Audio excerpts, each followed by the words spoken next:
we are evaluating the role of a particular youth group, population of youth group at a particular point of interest in the political history of this country, because as you know, age is transient. Today you're a young person, you're youth, tomorrow you're not. But of course, historically and throughout the world, young people have been so influential in the politics of their country. So for me, the investigation of such a question begets that one necessarily looks at the political advancement of their country. So to ask the role of young people and how they have fared, it is to ask the progress, political progress of Uganda. And in my analysis, I think that, well, there has been some progress, but it's been abysmal progress, it's been minimal progress compared to where we ought to be. And this can be, seen through lenses of, freedoms and rights. When you look at the elections, are they free? Are they fair? Are they transparent? When you look at the economic part of the country, are people economically free or they're economically vulnerable? When you look at the political organization, when you look at the freedom of the media, when you look at the latitude that civil societies are given to engage and make their contribution in the country, would you conclude that indeed Uganda has freedom of expression or has space for civil society?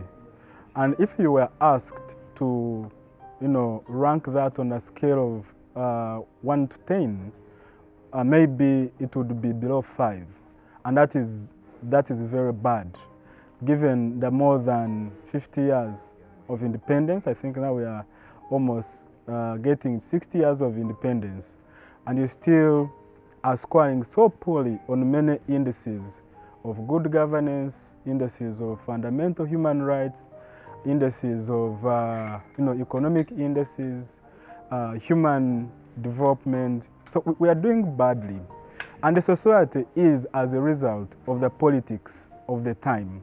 So we have small politics that do not encourage economic growth or produce minimal economic growth. It's like if you embark on a journey from Kampala to Masaka, and ordinarily the journey is supposed to take you 2 hours, and you take a year. Yes, you might make it to Masaka, but you are supposed to take 2 hours. You took a year. So you can't talk about progress. So there's been stagnation. So if this country is stuck, means young people at every point in time along the historical political continuum have not played their proper role. Yeah, there's a Brazilian proverb that our country grows at night while the politicians are sleeping. What the Brazilians were meaning is that the politicians had become so bad that they had become a barrier to development, that the economy has only an opportunity to grow at night when the politicians are not there. Similarly, our country is stuck because of the bad politics, and bad politics are a result of bad politicians. Politics is supposed to be good. Other countries have good politics, relatively better politics, and that's why those societies advance. There's also another famous proverb, not a proverb, a quote, that never doubt small efforts by a small group of people that are committed to the development of their country. So I think that what we really need is a small group of dedicated young people who are committed to proper organization, to proper ideals, to proper values, to the advancement of this society. And once these young people organize very well And by organization means, number one, getting the right information, getting the right vision, and being able to articulate this vision to the understanding of the rest of the country, and being able to mobilize all the stakeholders in the country, irrespective of tribe, irrespective of religion, irrespective of economic class.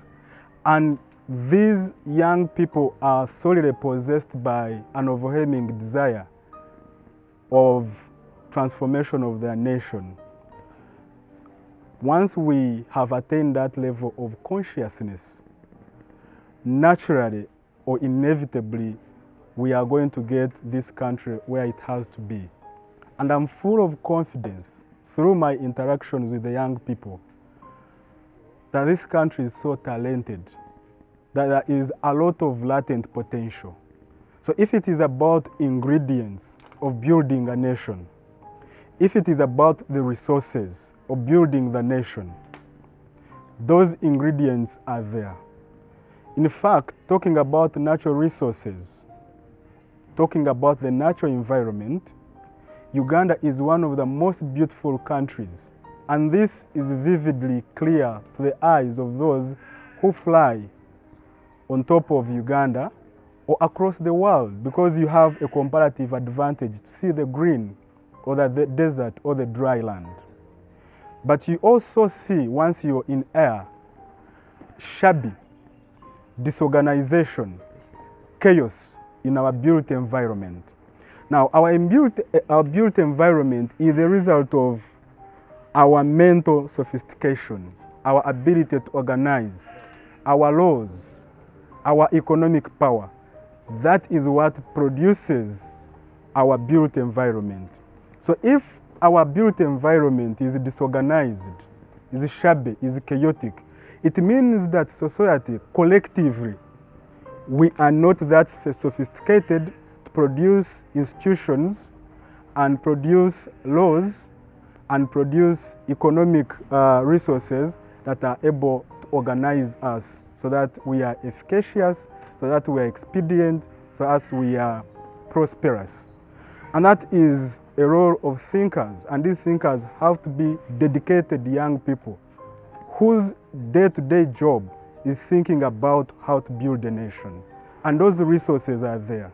This country is enormously talented. We just need to get it organized.